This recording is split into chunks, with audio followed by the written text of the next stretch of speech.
Bambies, Kaleidow here, and welcome to another speed build in The Sims 4. So this one is for something very special that I'm starting soon called the Disney Princess Challenge.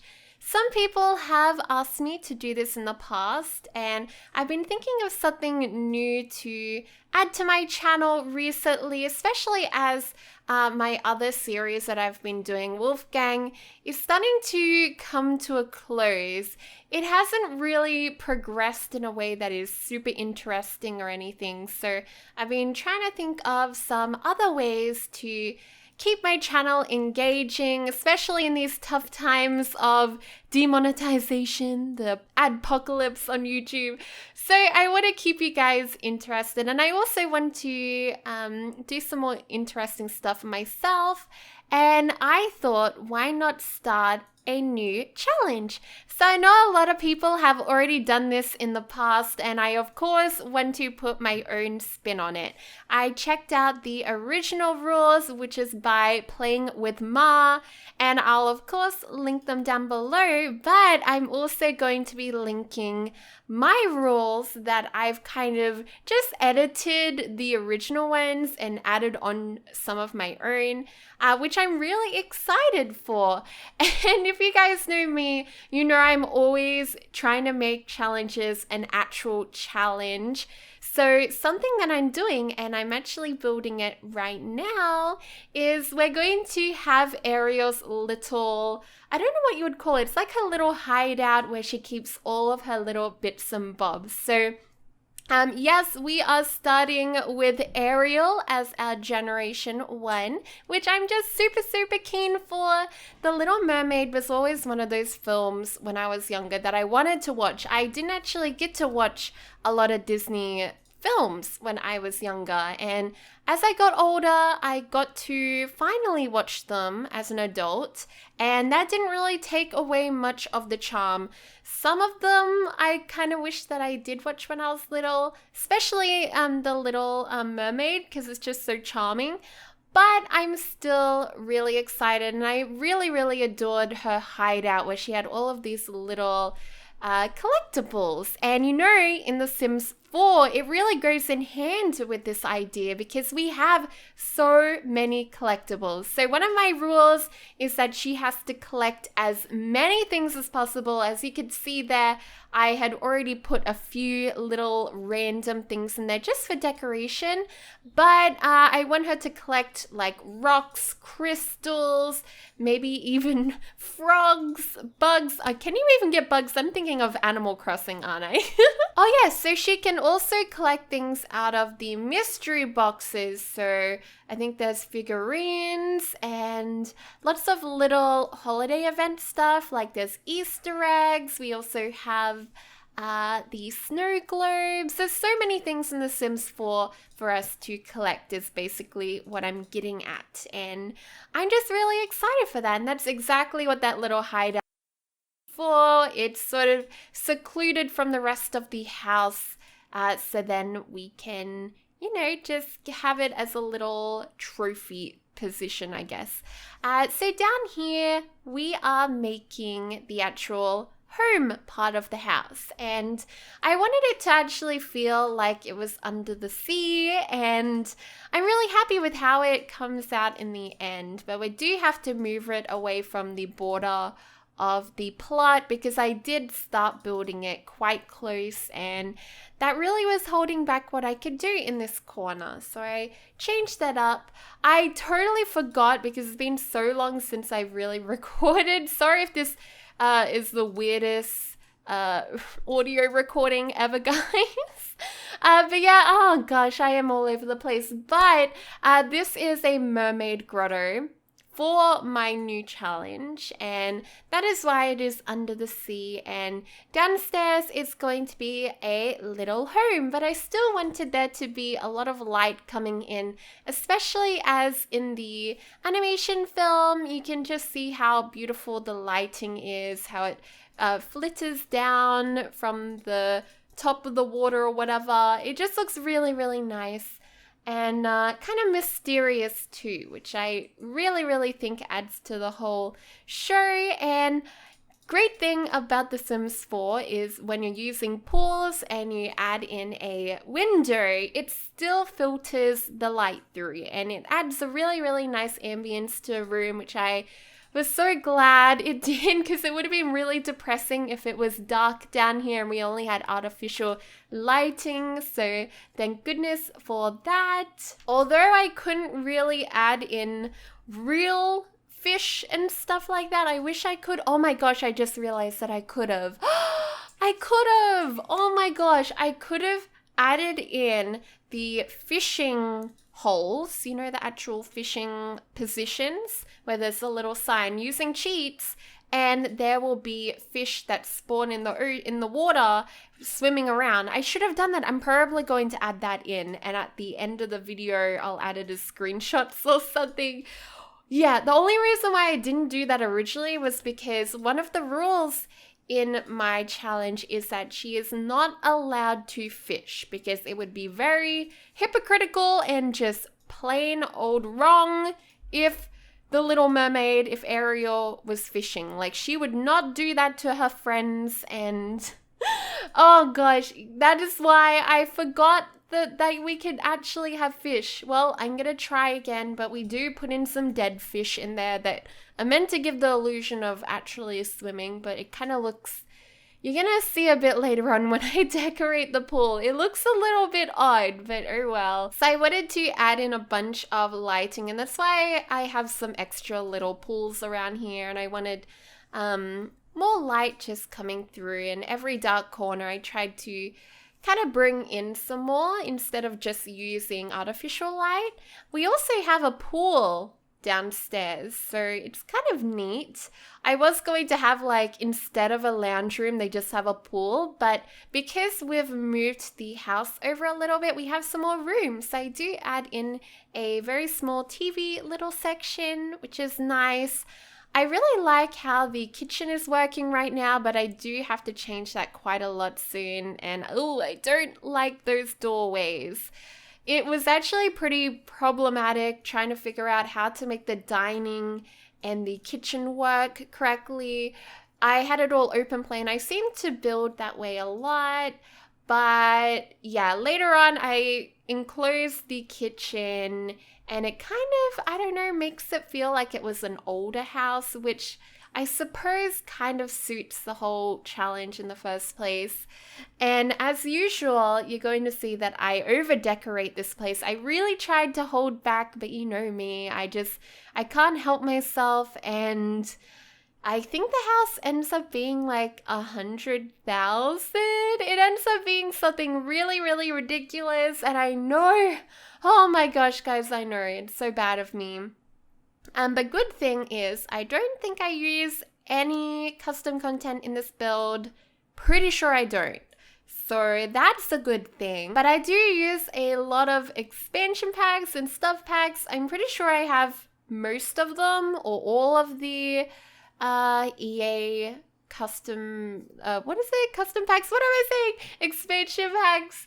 But yeah, so there is still a ton of stuff that may possibly disappear, and you can see there I was nearly going to be adding in that really weird carpet. I'm really glad that I didn't, and I go for a nice stone throughout the home, and I think it looks really nice and brings some warmth down here. We don't want it to look too cold and ocean-like. I tried to kind of give that sense through the furniture. We got lots of aqua greens and blues, soft wooden colors, and I really like the pillars down here too. Kind of gives it that sense that they have in the kingdom in the actual film, which is really cool.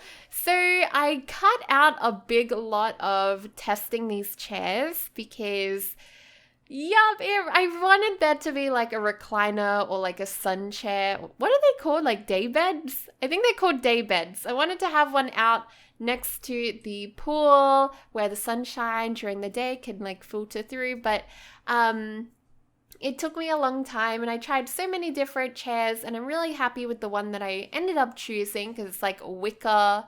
And it's got that nice aqua color to it too. The really great thing about making builds like this is that you can get super creative and do things a little bit unconventionally, I still kind of wanted to have, the areas that you have in a normal house, the kitchen, dining room, lounge room and stuff, but I kind of really like that we have a pool in the middle of our living space. It's really, really neat. And then later on, I add the ceiling because you know how it's open to the elements. I add in a little bit of what would you call it? Like a terrace? No, it's not a terrace. Can't remember the name of it. It's like a gridding that we have some vines and stuff growing on, and it looks really nice. And especially when the light comes down, it gives off the shadows, and it's just really, really cool. I think it would be nice to actually go swimming down there too. I really like how the lounge room has gone. I went through so many different styles with it, and I'm pretty happy with this one so far. I tried to get a little bit more fun with it later on, and I add in a bunch of flowers because I feel like I kind of ignored the whole charming aspect of this being a part of the Disney Princess Challenge.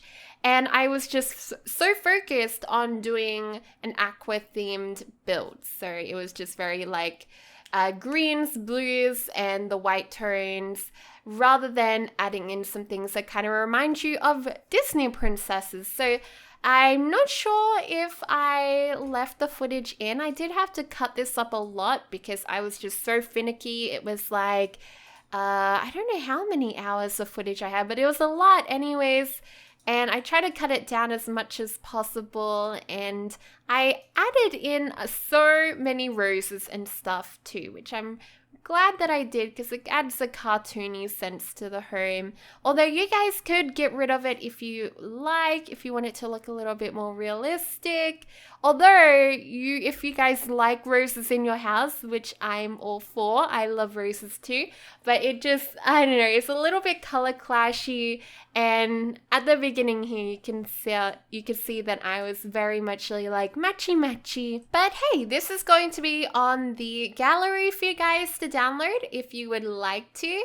And if you edit it or maybe, I don't know, renovate it or something like that, make sure you tag me on the gallery with your newly uploaded one. I would love to see that with any of my builds really, because I do see that a lot of people download builds, and I'm sure that you edit them to your taste, which is totally fine. I do the same thing. Oh gosh, I really actually like the kitchen this way. I changed it so many times. Oh my gosh. All right, well, I want to talk a little bit more about some of the things that we're going to be doing in this challenge.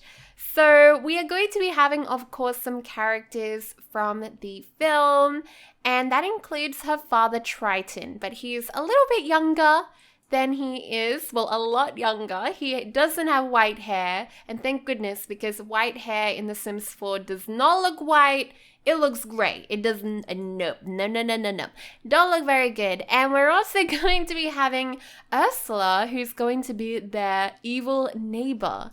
And I found a really cool build on the gallery. I can't remember who it was by. If I do remember, I'll probably actually give them a shout out in the video because I've edited up a build from there that somebody did that I think would perfectly. It was actually built for what I believe is a vampire. It's like an underground mermaid grotto, sort of like, not like this, but the whole sense of like there being a pool and some windows and stuff, but everything's really dark themed, and I think I could edit it up a little bit to suit Ursula very easily. So now you guys can get a sense of what it looks like on the outside, and there is so many rocks. Oh my gosh. Hey, we're making the little grid thing that I was telling you guys about earlier. I really like it. I only did it in stripes, I do believe, because I didn't want there to be too many shadows on the bottom. And something that I'm thinking about doing, but I'm not sure if I will, is getting rid of some of the rocks, and because I use too many different types of rocks. So when I go to save this on the gallery, it looks really messy, and even looking back now, it kind of looks messy, but I don't know. I kind of like it, but I also don't. I don't know. I think I might leave it. We'll see how I feel.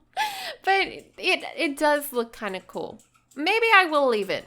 I'm going to change my mind 1,000 times about this. But anyways, I really like that we can look down into the home there because do you guys remember, like, well, especially if you still are going to the beach and stuff, but when I was little, I used to go and run around and climb all of the rocks next to the river or next to the beach. And you know how you always see like the big little holes that go right in? And I used to always wonder like what was down there, and maybe when the tides come in and it rises, I always thought that maybe there was like little treasures or something hidden down there, maybe like a treasure chest or a bottle with some like, I don't know, something amazing inside of it.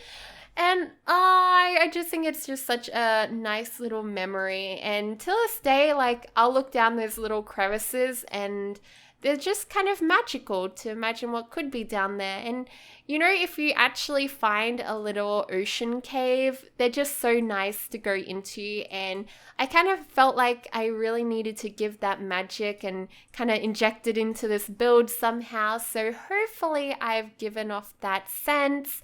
And now you can see that I've added a whole bunch of dead animals into that little pool. Oh my gosh, I want to add in some alive ones. Let's pretend they're still alive, okay? They are swimming. They're not floating. Oh gosh. We do have another basement sort of area in this build. We have 2 bathrooms. We have a bathroom downstairs also and 2 bedrooms. So 1 for Triton and 1 for Ariel.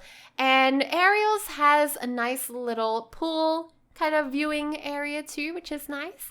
And then Triton's is quite dark, honestly. I was really hoping that we could have had a little bit of a roof, like a sunroof that kind of looked up into, I think we do. I can't remember. Does that actually look up into the big pool? It possibly does, but for some reason it's not actually filtering in that light, unfortunately. I don't know why. Oh man.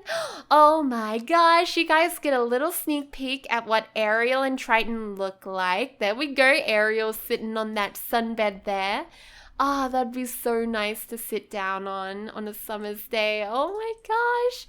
I'm really, really liking how it's coming together down here. I, of course, wanted to bring in the characters to make sure that the house actually suit them. And that's why I decided to add in some fun little flowers here and there and little bits and bobs so that it didn't look so serious. I just felt like it was overly serious and we really needed to make it feel a little bit more charming and childish-like.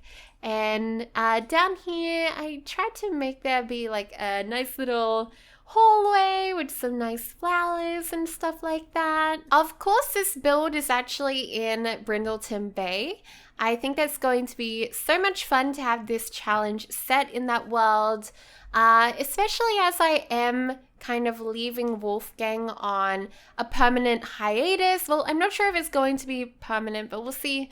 But yeah, I feel like it wasn't really progressing at any pace, and this challenge will be a lot more fun. Hopefully we will go exploring a lot more, especially as Ariel is one of those characters who kind of, because she has the collectible trait, she's going to need to go out and explore and find all of these new bits and bobs for her to put in her little grotto, in her trophy grotto. I don't know what we're actually going to call it, but if you guys have any suggestions, let me know down below what we should call her little hideout. Maybe we should just call it the hideout. It's so cute.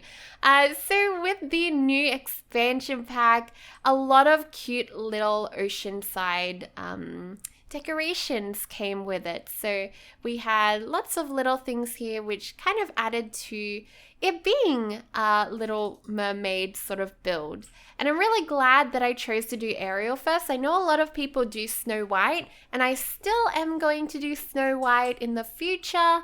I just really wanted to do it a different way, and Ariel's just such a vibrant character too. I think she'll be a lot of fun.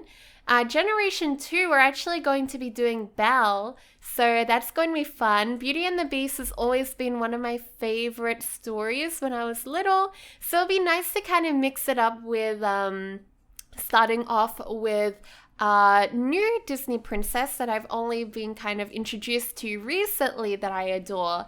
And then the second generation being one of my all-time favorite Disney princesses, even though I didn't actually grow up on the Disney princess version. Well, I kind of did. We didn't actually have the full movie. We had a Christmas version of the movie on VCR, and then we had the old, it was like the original story of just like Beauty. Well, it is Beauty and the Beast, but her name was actually Beauty, not Belle, in this older version of it. It still was an animation, but it was kind of weird. Okay, well, I hope you guys liked this build of the Mermaid Grotto. This audio has been all over the place. I've recently moved and I'm still getting used to my new setup and everything. But yeah, I'm really, really excited to be back to making videos. I hope you guys are too, and excited for the new Disney Princess Challenge, which will be starting very soon into the new year. Yay! Alrighty guys, well I hope you all have a fantastic day. I love you all to bits, and I'll see you all next time. Goodbye!